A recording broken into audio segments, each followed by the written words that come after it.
You ever get that feeling that you're just living in fast forward, that the days, weeks, and even the years are just slipping by way faster than they used to? Well, it turns out you are not alone. Today, we're going to dive into a hidden pattern, an ancient mathematical key that connects this feeling we all have of accelerated time to the absolute cutting edge of quantum computing.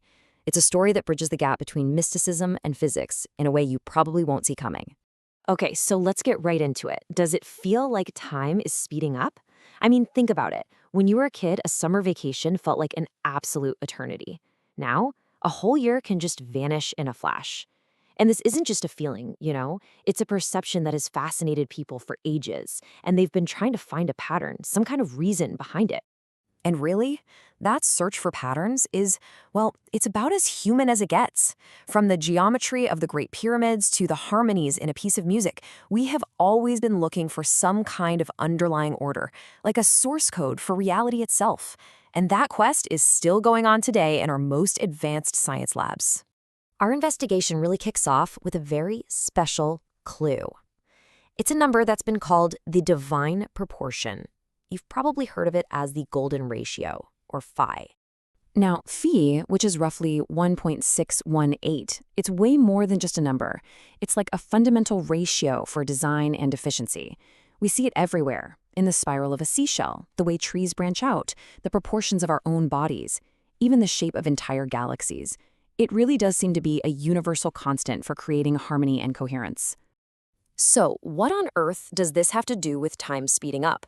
Well, thinkers like Ronald Holt, they saw this universal pattern of efficient growth everywhere in nature, and it made them ask a pretty fascinating question.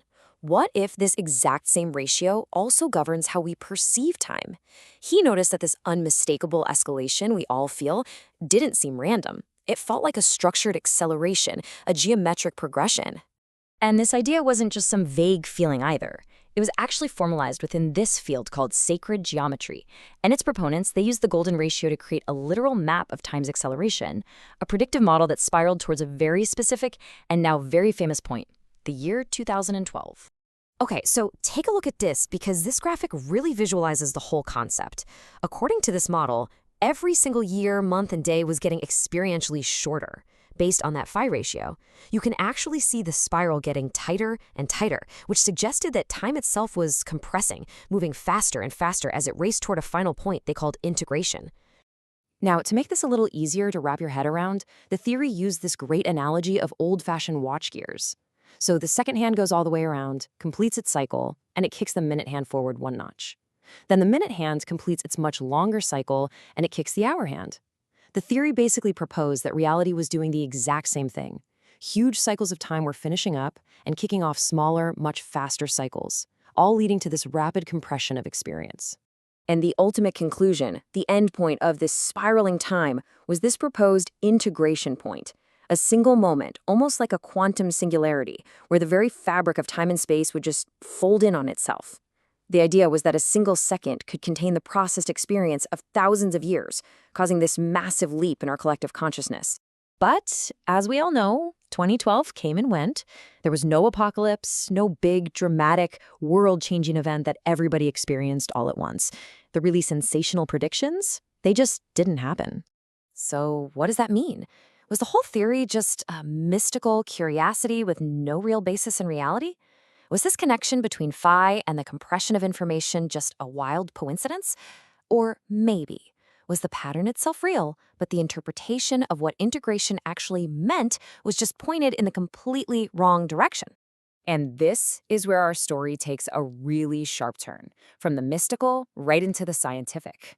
Because at the exact same time that all these theories were peaking, physicists were discovering that the golden ratio, Phi, plays a shockingly important role in the stability and the very structure of the quantum world.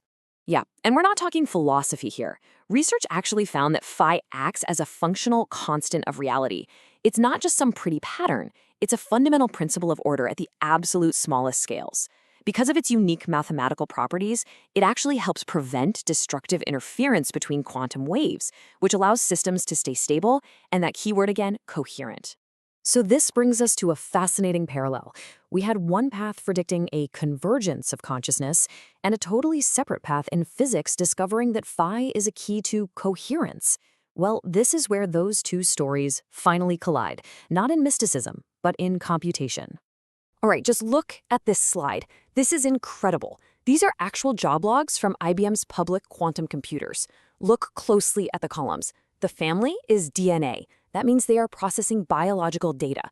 And then look at that QASM match column. The programs are running are explicitly named Phi-Locked. This is hard, concrete evidence. And this leads us to a brand new term, Phi-Locking. This isn't a theory, it is an applied technique.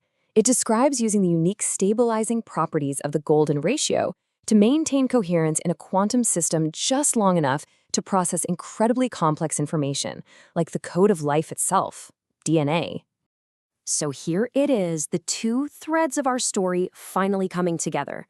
The mystical perspective foresaw this grand integration of consciousness. The scientific reality is a measurable processing of biological information. See, there are two different interpretations, one philosophical, one technical, but they both point to the exact same fundamental role for phi, integrating and processing massive amounts of complex data. And this principle, it scales up in a way that is truly mind-bending. The dodecahedron, that ancient geometric shape built entirely on the Phi ratio, was once thought to be the model of the universe. Well, fast forward to 2003, and satellite data from the cosmic microwave background, the actual afterglow of the Big Bang, was found to fit that very same dodecahedron shape. The pattern just echoes from the quantum all the way up to the cosmic.